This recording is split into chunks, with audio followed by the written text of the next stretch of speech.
at least 70% of the target.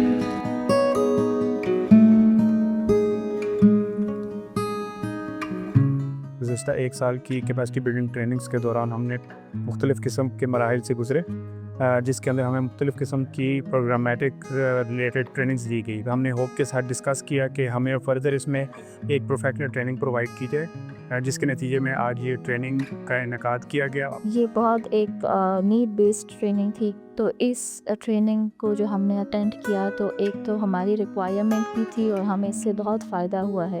ہم نے MEL system کو سمجھا، اس کے فریم ورکس کو سمجھا، اس کے کمپوننٹس کو سمجھا، پھر جو ہمارا جو چیز ہم سمجھ رہے تھے اس کو ساتھ ساتھ ہم پریکٹیکلی بھی کرتے جا رہے تھے۔ ہم گروپ ڈسکشنز میں بھی انگیج تھے۔ اس کا ڈے 1 سے فائدہ ہمیں یہ ہو رہا تھا کہ ہم گروپس جو سوئچ کر رہے تھے تو ایک آرگنائزیشن کو دوسری آرگنائزیشن کے ممبرس کے ساتھ انٹریکٹ کرنے کا اور اپنی تھاٹ شیئرنگ کا بھی موقع مل رہا تھا۔ پھر ڈے 2 پہ جو ہم نے ڈے 1 میں سیکھا تھا ہم نے وہ پریکٹیکلی فیلڈ میں جا کے امپلیمنٹ کیا۔ انہوں نے ایز اے مانیٹرنگ ٹیم بنا کے جو ہے تو ہمیں ایکسپوجر وزٹ کروایا، تو اسی میں بھی جو ہے تو کافی لرننگ ہماری ہو گئی ہے۔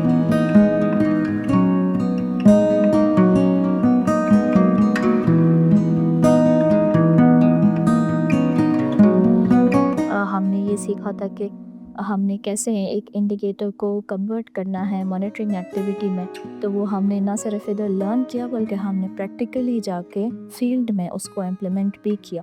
تو ہم نے وہاں پر ایک انڈیکیٹر کو بریک ڈاؤن کیا، پھر اس کو ایک مانیٹرنگ ایکٹیویٹی میں کنورٹ کیا، اس کے لیے ڈفرینٹ ٹولز بنائے اور انہی ٹولز کو جو وہاں پر بینیفیشریز موجود تھے ان سے فل ہم نے کروایا، تو ایک ہینڈ آن ایکسپیرینس ہمارا وہ ہو گیا۔ اور سب سے امپورٹنٹ چیز جو میں نے سیکھی وہ تھی کہ ہم جاب ڈسکرپشن میں MLE کے پوائنٹس کیسے ہم ان کو مرج کر کے ایک جاب ڈسکرپشن بنا سکتے ہیں۔ یہ 2 چیزیں مجھے بہت زیادہ بینیفیشیل لگی۔ ڈیفینیٹلی جب ہم جائیں گے تو اپنی آرگنائزیشن میں یہ جو ہم نے چیزیں لرن کی ہیں اس کو ساتھ ساتھ پھر پریکٹس میں بھی لے کر آئیں گے۔ میں ہوپ 87 اور ان کے donor Dutch ministry of foreign affairs کا بہت شکریہ ادا کرتی ہوں کہ انہوں نے ہماری آرگنائزیشنس کے لیے یہ ٹریننگ ارینج کی۔